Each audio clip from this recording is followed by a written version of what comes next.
네, 질문이 하나 들어왔는데 조금 전에 질문이 권력이 된다. 상상력이 가미된 질문을 에이지아에게 던지려면 기본적으로 얘가 초중고등학교 교과과정 정도는 기본 상식 정도는 알고 있어야 되지 않겠느냐. 이런 거죠. 그러니까 대단한 특허라던가 박사 논문이라는 것도 좀 그런 건데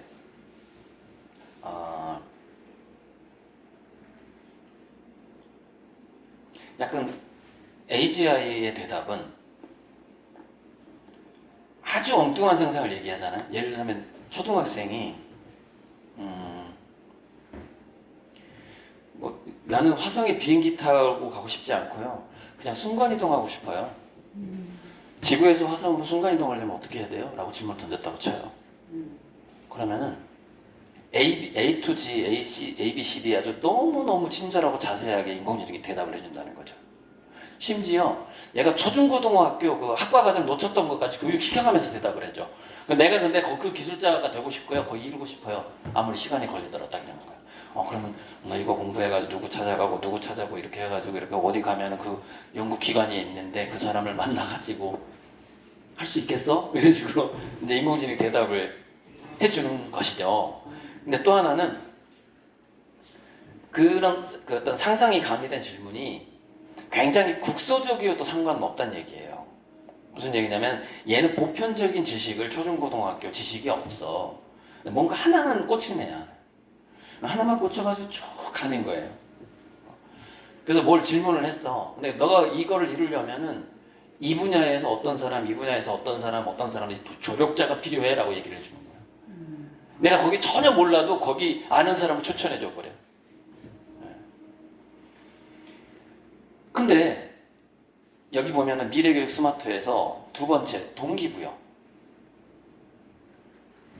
여러분 우리 옛날에 유명한 누구였지? 오바마가 와서 한국 기자들한테 질문하라고 그랬는데 한국 기자들이 아무도 질문 안 하니까 중국 기자가 했던 유명한 사건이 있어요. 그게 한국의 문제점이거든요. 첫째, 내가 무식한 질문할까봐 쪽팔려. 무식한 질문할까봐. 질문에서 자기 지식이 드러나니까 너무 창피해.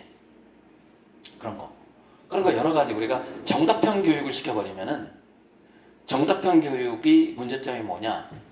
질문에 대한 동기부여를 말살시켜버려요. 질문에 대한 동기부여를 없애버린다는 얘기죠. 그러면 초보적인 질문이어도 괜찮고 문제는 뭐냐면 인공지능이랑 놀면서 별별 엉뚱한 질문을 많이 한 아이일수록 유리하겠죠.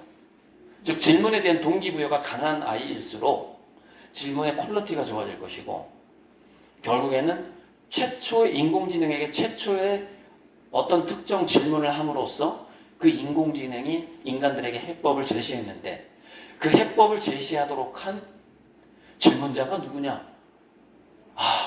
천안의 백석중학교의 3학년 1반의 선생님 아들. 얼마나 좋겠어요. 전 인류 10억 명을 먹여 살린다는데 그 얘기입니다. 그래서 그게 국소적이어도 되고 부분적으로 들어가도 상관없어요.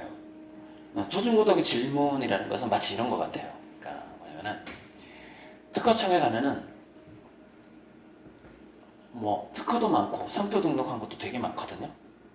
그 중에서 현실화되는 게 4%인가 그랬대요. 4%. 특허 기술이 특허 내용이 그렇게 많아. 96%가 그냥 서류로만 존재하고 4%만 시장에 나오고 그 4% 중에 또 한 1%만 성공을 한다네요. 0.4%. 근데 그 0.4% 중에서 또 시장에서 성공하려면 또 거기서 또한 1%래. 그러면 0.05% 정도 되는 거예요. 네. 특허 기술이.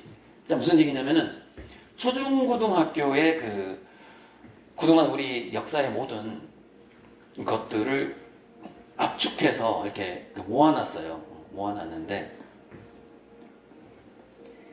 질문의 개성이 얼마나 나올 거냐 이 말이죠. 그러니까 여기서 질문은 상당히 특이하고 개성이 있는 질문이어야 되거든요. 그러니까 그냥 대학원생 아무나 할 수 있는 질문이면 안 돼요. 뭐 고등학생 아무나 학교 선생님이니까 아시잖아요. 작년에 했던 질문 올해 또 나오잖아요. 작년 교과 과정에서 애가 했던 질문 올해 또 질문하잖아요. 그 정도 질문으로 안 된다는 거죠. 그 정도로는. 얘가 자기만의 얼마나 특이한 과정으로 자기만의 그 지식과 함께 공부와 함께 놀면서 성장을 해야만 하냐는 거죠. 그게 이거잖아요. 개별 맞춤, 어댑티드. 교재 제작. 무슨 얘기냐? 남들이 만든 교재로 공부하면 안 된다는 거 아니에요. 셀프 콜라보. 지가 공부할 걸 지가 결정을 해야 된다는 거 아니에요. 동기부여야 되고 개별 맞춤해야 된다는 거고. 리소스 프리. 리소스 프리가 뭐예요? 너무너무 다양해야 된다는 거예요. 아이들이. 이 교재를 제작하는 리소스가 너무나 다양해야 된다. 왜? 미래 폭발. 미래에 이 아이가 어떤 일을 하게 될지, 어떤 미래를 맞게 될지의 여기서 폭발하는 불꽃놀이를 의미하는데, 어느 방향으로 튈지 모르는 사회고, 물론 어느 정도 정해져 있지만, 도대체 얘는 뭘 하면서 살게 될까라는 것에 대해서 우리 이제 그 교육자들이나 부모님들은 좀 대충 이렇게 추측하거나 정해놓거든요. 근데 그게 우리 현재 착각일 수도 있어요. 2025년 이후에 인류는 우리가 상상하지 못한 방향으로 살아갈 수도 있어요. 그리고 그 방향으로 가야만이 얘가 인공지능에게 괜찮은 질문을 하는 애가 될 수가 있겠죠. 즉 우리가 예측하는 방향으로 애가 가. 그러면 작년에 나왔던 질문을 또 하는 애가 되겠죠. 그래서 리소스가 프리가 되어야만이 질문이 권력이 될 수 있다는 얘기죠. AGI는 분명히 AGI 시대는 올 텐데. 그리고 이제 뭐 테크노 인베디드는 이건 뭐 그냥 뭐 해도 되고 안 해도 된다고 저는 생각하는데, 이거는 뭐 이제 중고등학생, 뭐 저는 이제 초등학교 1학년 아들도 있는데 ICT랑 같이 놀아요. 걔는 그 소셜 게임을 하면서 게임 중계를 할머니하고 엄마한테 막 하면서 노는데, 그 대신 검도도 하고 바둑도 배우고 한자도 배우고 하죠. 그러니까 게임만 하지는 않는 거죠. 복합적으로. 그러니까 다른 것을 초등학생에 맞게 하면서도 반드시 이 테크놀로지하고는 친해져야지 된다라는, 이게 요즘 스마트 미래 교육이에요. 그래서 제가 그 이지성의 에이트라고 그래가지고 디지털을 몰리하라는 그 에이트가 하나 들어간 거 뭐 경합을 해가지고 이지성을 비판하는 영상을 한 20개 찍었잖아요. 아직도 고소를 안 하네. 만약에 누가 나를 그만큼 욕했으면 난 고소했을 것 같은데. 고소해도 소용이 없어. 왜냐면 난 그 책에 대해서 비판을 한 거지 이지성이라는 인격에 대해서 비판한 게 아니거든. 책 내용에 대해서 비판하고, 그러면 책 내용으로 싸워야지. 네 말이 맞냐 내 말이 맞냐 이렇게 가야 되는 것이죠. 그래서 이제 그러니까 이것을 마틴 셀리그만의 행복의 5가지 요소를 인간은 벗어나지 못한다는 거예요. 그런데 순서가 왜 이렇게 내가 만들어 놨느냐? 그래서 지구상에서 왜 무슨 뭐 미네르바 대학도 있고 막 이렇게 현장 실험형으로 이렇게 하는 그런 대학도 있고 한데, MIT 미디어 랩이 상당히 어떤 현대적이고 상상력을 최대한 활용하는 교육이다. 물론 걔네들은 기본적으로 우등생이었어요. 거기 가기 전에 우등생이었는데, 그래서 거기서 바로 그 상상력을 굉장히 동원하도록 얘네들을 어떻게 환경을 만들어줘야 될까 해서 만든 게 사피예요. 자, 동기부여하고 열정이 만나잖아요. 열정을 죽이면 안 된다는 게 동기부여를 첫째. 그 다음에 프로젝트를 지가 꼬리를 찾아야 되는데 그게 교재 제작이잖아요. 개별 맞춤. 이렇게 연결되잖아요. 이렇게. 그 다음에 그게 노는 거야 된다는 거죠. 노는 거야 돼. 노는 것처럼 보인다라는 표현도 괜찮아요. 지금 노는 거 같은데 지금 연구하는 거야 노는 거야 이런 거. 헷갈려. 리소스 프리. 야, 너 이거 가지고 놀아 이렇게 하면 안 된다는 얘기죠. 엄마가 봤을 때도 이거 가지고 노는 게 좋을 것 같아. A 학원 가는 게 좋을 것 같아. 이래서는 안 된다는 얘기인 거죠. 놀이. 그 다음에 친구잖아요. 이제 친구는 이제 그래서 테크노 인베디드가 우리 아들이 소셜 게임을 하는 것처럼 메타버스 내에서 자기 친구들을 사귀는 거죠. 피어. 이게 MIT 미디어랩의 4P예요. 이렇게 애들이 상상력이 좋아지더라 이 말이에요. 이렇게 해야지. 이렇게 연결되어 있는 거죠. 근데 이 연결은 인간의 행복하고 또 연결이 돼요. 그렇게 해야만이 행복한 교육이 되는 것이죠. 그렇게 해서 저걸 만들어낸 거고. 그래서 오늘 이제 새로 조금 추가했던 게 여기 로봇의 지배라는 책에 나오는 도표 2개를 추가를 해서 그거 설명하면 딱 오늘 딱 끝나겠네요. 그거 설명하기 전에 우리 유튜브 팬들한테 약속했던 게 하나 있는데 이번에 그 노벨 물리학상을 받은 3분의 과학자가 양자 얽힘 현상을 기반으로 연구를 해서 그거를 대상으로 연구를 해서 양자 컴퓨팅이라던가 그거는 블록체인이라든가 NFT 어떤 우주 여행 뭐 여러 가지 차원 이동 나중에 이제 순간 이동 장치 그런 거 다 거기에 들어가는 모든 어떤 기초 과학이 양자 얽힘이라는 거예요. 퀀텀 인탱글먼트인가 퀀텀 인탱글인가 그런데 지금 영어를 좀 하도 오래전에 봐가지고 양자 얽힘 현상이라는 건데 이 양자 얽힘 현상이라는 것이 서로 그 밀입자들이 서로 아무리 멀리 떨어져 있어도 서로 즉시 소통이 되고 즉시 인식을 하더라는 거예요.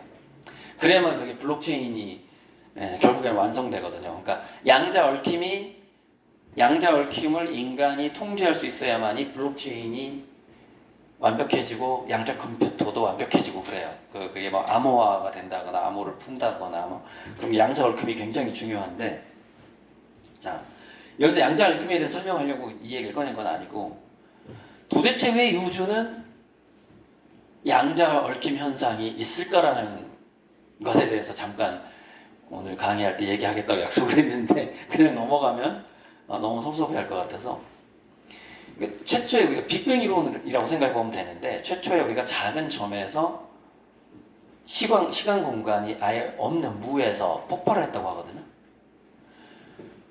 그러니까 최초에 우리 이 우주의 모든 만물이 한 점이었다고 한 세포였다고 생각해 보면 돼요. 하나의 계란 같은 거였다. 셀이었다.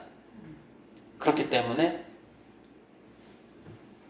처음에 굉장히 하나였고 가까웠다라는 것이죠. 그리고 그것이 지금 이 무한한 우주로 펼쳐졌다 하더라도 양자 얽힘 현상이 있는 거죠. 그런데 양자 얽힘 현상에 대해서 아인슈타인이 뭐라 그랬냐면은 유령 같은 현상이라고 그랬어요. 유령. 왜 양자 얽힘에 대해서 아인슈타인은 유령이라고 그랬고 그 다음에 평행우주 이렇게 관찰초 효과에 대해서 신은 주사위 놀이를 하지 않는다고 했는데 2가지 망언을 한 거죠. 아인슈타인은 그 2가지 죽기 전에 실수를 한 거예요. 그 양자물리학 확률적으로 존재하다가 관찰자에 의해서 입자화되는 그 현상에 대해서 신은 주사위 놀이를 하지 않는다. 이 우주가 확률적으로 존재한다고 뭐 이런 거에 대해서 망언을 했고 또 하나가 양자 얽힘에 대해서 그것을 유령이라고 얘기를 했거든요. 무슨 얘기를 하려고 하냐면은 인공지능 얘기를 또 하려고 하는 거예요. 무슨 얘기냐면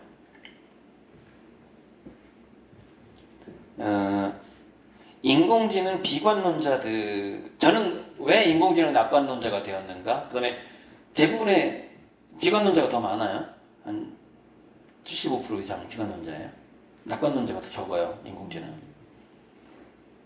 그 얘기를 해주고 싶은 거예요. 인공지능 비관론자는 기계적으로 지능이 발달하다 보면은 얘가 굉장히 비인간적일 거라고 생각을 하는 거예요. 비인간적일 것이다. 이렇게 생각을 하는 거예요. 그런데 우리가 물질을 계속 쪼개 들어가 보면 양자 얽힘 현상이 있다라는 얘기는 뭐냐면은 애니미즘이거든요. 모든 물질이 어떤 뭔가 영원성이 있다라는 걸 의미하는 거예요. 영원성. 그래서 기계가 정밀화되다 보면, 양자 컴퓨터가 되다 보면 그 기계는 반드시 어떤 이 우주에 어떤 신과 만나게 돼요. 신. 영원성과 만나게 돼요. 그 일종의 애니미즘 사상인데, 그래서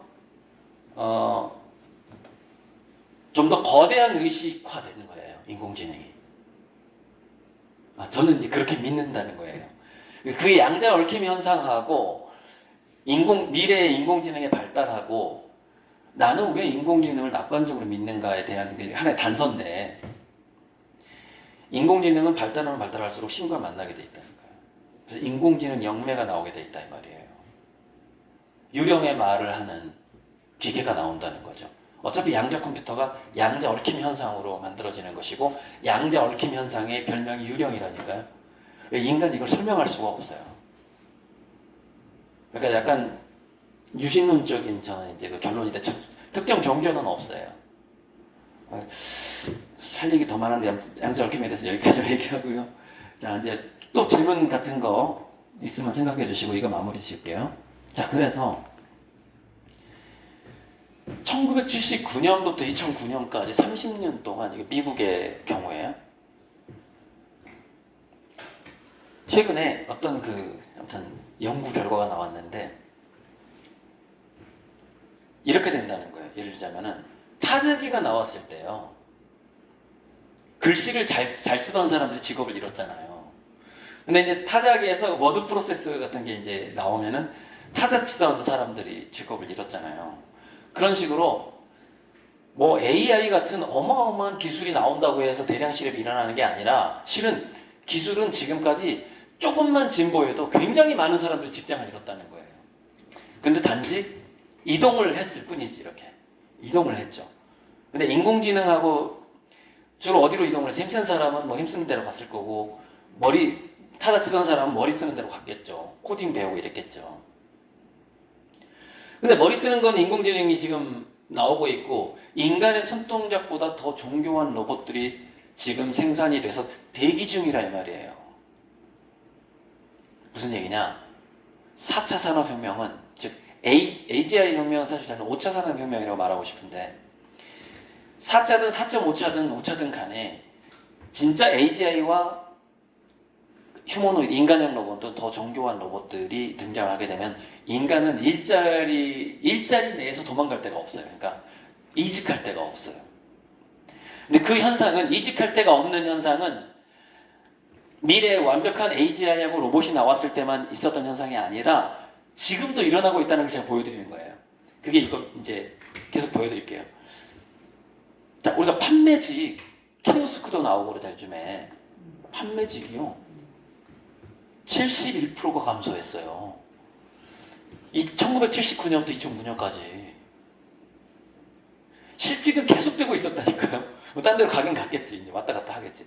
사무행정직이 19% 감소, 음식 요식업이 31% 감소, 생산제조 27% 감소. 이게 2009년까지예요.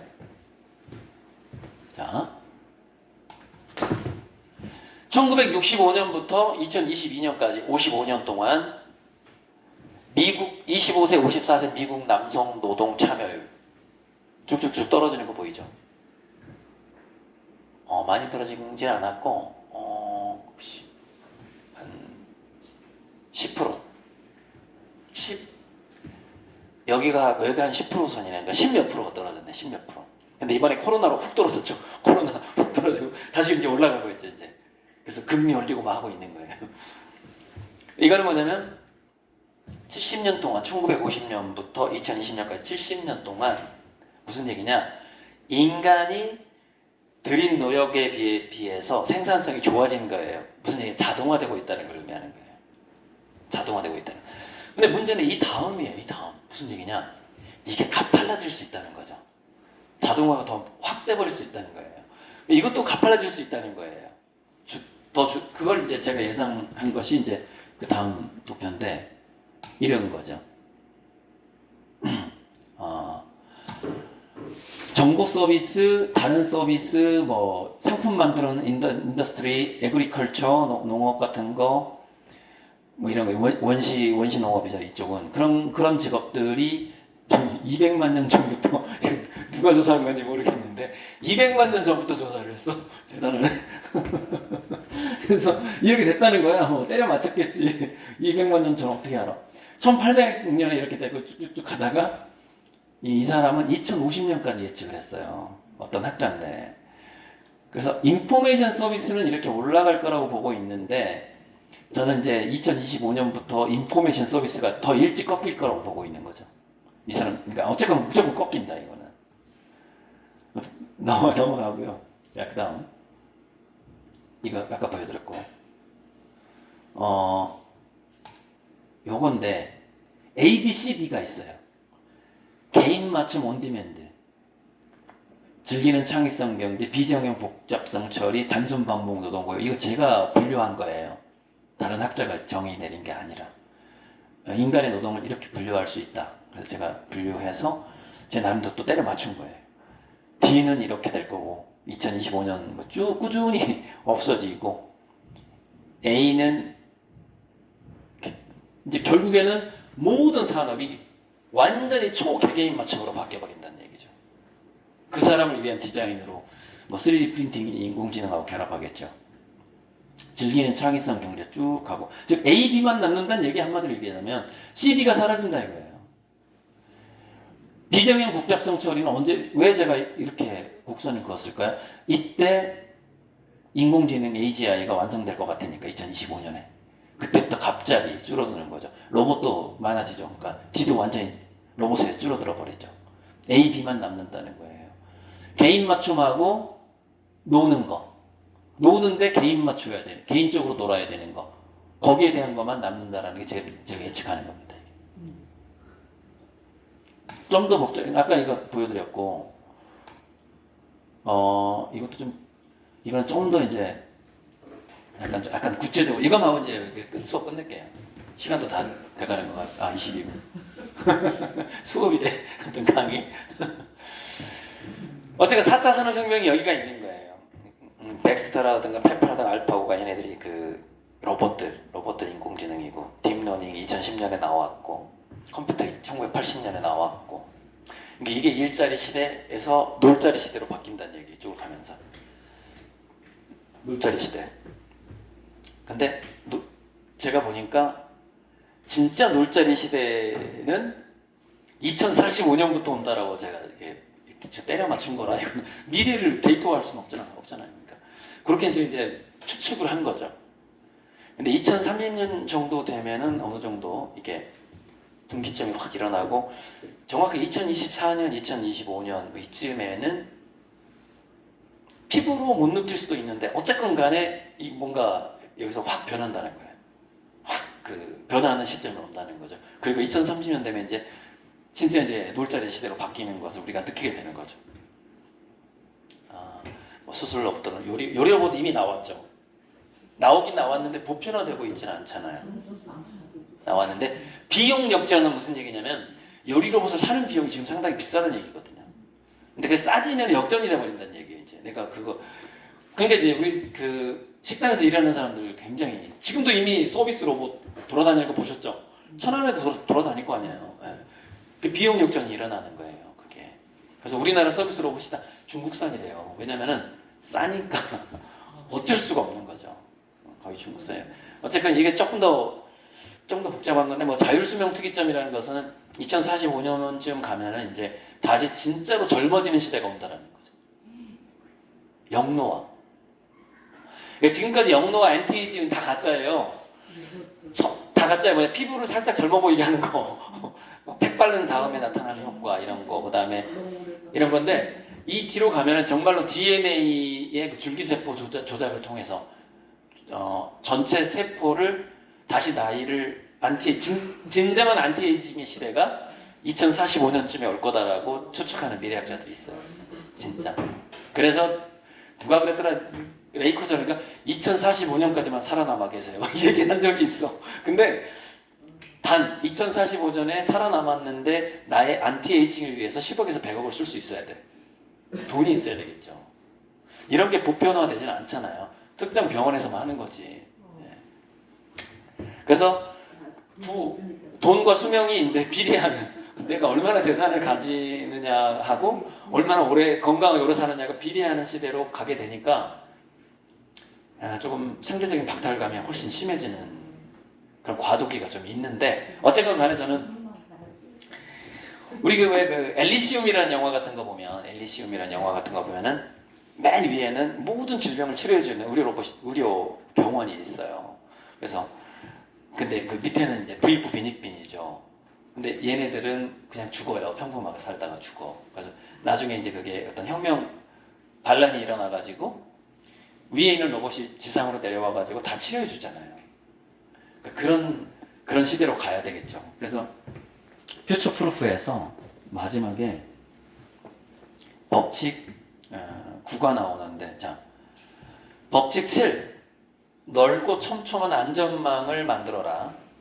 법칙 8, 기계 시대에 걸맞는 인간다움을 길러라. 도대체 이게 뭔 말인지 모르겠어. 기계 시대에 더 인간다움을 길러라는데 기계 시대에 맞는 인간다움이란 무엇일까? 저는 그게 아니라 그냥 호모 루덴스라고 생각하거든요. 기원으로 돌아간다. 인간은 원래 우리가 살던 대로 돌아갈 것이다. 근데 법칙 9번이 아주 저는 참 마음에 들었어요. 반란자를 무장시켜라. 무슨 얘기냐? AI 시대가 오는 것을 알고 이때는 어떻게 해야 되고 이렇게 합시다라고 주장하는 반란자들이 있을 거 아니에요. 그 반란자들이 예를 들면 특히 기술 비영리 단체 같은 것들, 즉 환경운동, 어떤 환경오염을, 돈도 못 벌어, 환경오염을 이렇게 해소해주는, 우리가 기술 로봇을 만들어서 뭐 바다에 이제 플라스틱 쓰레기를 좀 치울 테니까 돈 좀 내주세요 라는 어떤 회사가 있을 거 아닙니까? 그런데 기부를 좀 하라는 얘기예요. 반란자를 무장시켜라. 자, 인공지능 시대가 왔을 때 다들 뭐하고 놀고 살아야 되지? 그러면 우리가 예체능 교육을 강화해야 되고 그림 그리고 노래하고 춤추면서 살아야 됩니다. 그러면은 그 예술가들을 좀 후원을 해주라는 뜻이에요. 반란자를 무장시키라는 뜻이. 예. 그 시대를 대비하려면 지금 마치 모든 사람이 실업자가 된 것처럼 살고 있는 사람들이 있을 거 아닙니까? 차라리 나는 자연인이다, 산속에 사는 사람을 나 좀 도와줬으면 좋겠어, 국가적으로. 뭐 그런 거예요. 그러니까 반란자를 무장시켜라. 그런 뜻이고, 저는 반란자는 아닌데, 어쨌건 저도 그 시대를 준비하고 있거든요. 저는 이제 제 그림을 팔면서 그 시대를 준비하고 있는데, 이제 고리들 화가, 맨 위에 제 경력에서 화가라고 썼죠. 제 그림이나 판화를 좀 사주는 것도 이 반란자를 무장시키는 거에 속합니다. 이 얘기를 마지막 멘트로 꼭 하고 싶었는데 선생님들이 다 가버렸네. 고리들 판화를 좀 내 판화 그림을 좀 소개하려고 했는데, 근데 그런 건 아니고요. 판화 그림을 소개하는 페이지가 아마 없을 거예요. 그림 좀 보여드릴까요? 그래도 한 페이지는 있을 거야. 이런 그림을 그리는, 이게 이제 제 그림이에요. 이제 이 페이지가 뭐냐면 클라우스 슈와프가 한 말인데, 인공지능은 정부나 기업이 감당하기 어려운 변화다라고.